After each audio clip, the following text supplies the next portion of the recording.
ಏನು ತೊಂದರೆ ಅಂತ ಬಂದಿದ್ದೀರಾ? ಸರ್ ನನಗೆ ಮಂಡಿ ನೋವಿದೆ ಸರ್. ಮಂಡಿ ನೋವು ಇದೆಯಾ? ಯಾವ ಕಡೆ ಮಂಡಿ? Left sir. ಎಷ್ಟು ವರ್ಷದಿಂದ ಇದೆ? 6 to 8 ಮಂತ್ಸಿಂದ ಇದೆ ಸರ್. 8 ಮಂತ್ಸಿಂದ ಇದೆ. ಒಂದ್ಸತಿ ನೋಡ್ಬೋದಾ ಮಂಡಿ? ಹಾಂ ಸರ್. ಪೂರ್ತಿ ಮಾಡಿಸ್ಕೊಳ್ಳಿ. ಓಕೆ ಬಿಡಿ. ಮುಂಚೆ ಯಾವಾಗಾದ್ರು ಬಿದ್ದಿರೋದು ಅಥವಾ ಏನಾದ್ರು ಇಂಜುರಿ ಆಗಿದೆಯಾ? ಇಲ್ಲ ಸರ್, ಏನೂ ಆಗಿಲ್ಲ. ಸೊ ಮಂಡಿದು ಒಂದು ಸ್ಕ್ಯಾನ್ ಮಾಡಿ ನೋಡೋಣ ಏನು ತೊಂದರೆ ಇದೆ ಅಂತ ಗೊತ್ತಾಗುತ್ತೆ. ಸೊ ಇವಾಗ ತೊಂದರೆ ಏನಂದರೆ ನಿಮ್ಮ ಮಂಡಿ ವಯಸ್ಸಾಗ್ತಾ ಆಗ್ತಾ ಸವಿತಾ ಬರ್ತಾ ಇದೆ. ಇದು ನಿಮ್ಮ ನಾರ್ಮಲ್ ಮಂಡಿ ಅಂದ್ಕೊಳ್ಳಿ. ಸೊ ಇಲ್ಲಿ ಕಾರ್ಟಿಲೇಜ್ ಅಂತ ಇರುತ್ತೆ.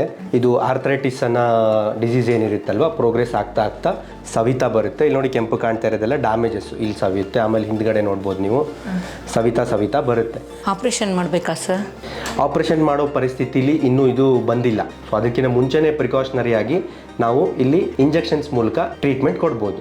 ಏನು ಇಂಜೆಕ್ಷನ್ಸ್ ಸರ್? ಒಂದು ನಿಮಗೆ ಜೆಲ್ ಥರ ಇರುತ್ತೆ ಇಲ್ಲಿ ಅಂತ ಹೇಳಿದಲ್ವಾ, ಆ ಜೆಲ್ಲನ್ನ ನಾವು ಹೊರಗಡೆಯಿಂದ ಇಲ್ಲಿ ಇಂಜೆಕ್ಟ್ ಮಾಡ್ತೀವಿ. ಇಂಜೆಕ್ಟ್ ಮಾಡಿದಾಗ ಇಲ್ಲಿ ನಿಮಗೆ ಕುಷನಿಂಗ್ ಎಫೆಕ್ಟ್ ಅಂತ ಏನಂತಾರೆ, ಅಂದರೆ ಒಂದಕ್ಕೊಂದು ಹತ್ಕೊಂಡು ಡ್ಯಾಮೇಜ್ ಆಗೋದು ಕಮ್ಮಿ ಆಗುತ್ತೆ.